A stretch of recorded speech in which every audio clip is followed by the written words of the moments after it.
Now let's have a look at the United States. As you know, the massive issue over the past few days has been President Joe Biden and the view based on the special counsel Robert Hur's report that he is an elderly man with poor memory, that he's too impaired to even face trial, yet he's still president. He's now trying to do whatever he can to reverse this image of him as an elderly, forgetful man who's not competent. And so he's turned to TikTok.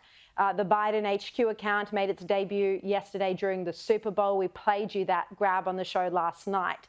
But Steve, you know, even the United States government has banned TikTok from government accounts. So this is kind of odd that Biden is going onto account that his own national security team say is not safe for anyone with confidential information to be on.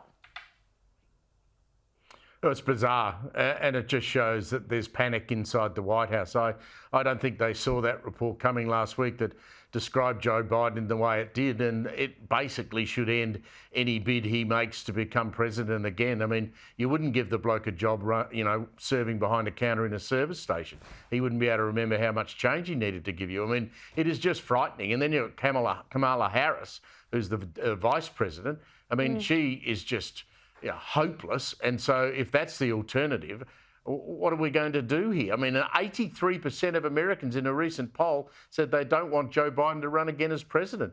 And 63% said they got no confidence in Kamala Harris. So, I mean, America is in huge trouble. I mean, if the choice is between Biden and Trump, you've got to really worry about the United States. I mean, we've grown up with good and bad presidents, but none as bad as those two.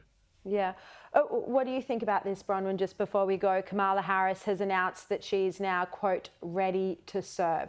Surely people would even prefer the flailing and forgetful Biden than Kamala Harris. I think what the Democrats are trying to do, I think they shoved Biden out into the press conference to show just that he is incompetent and that he cannot do the job, and let the cards fall where they will. They needed a mechanism, in my view, to try and force the situation for them to pick a fresh candidate.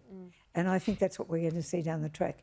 And it won't be Kamala Harris. It's a live possibility now that they're going to have to move him on. I think, I mean, maybe they told him about TikTok and maybe he forgot.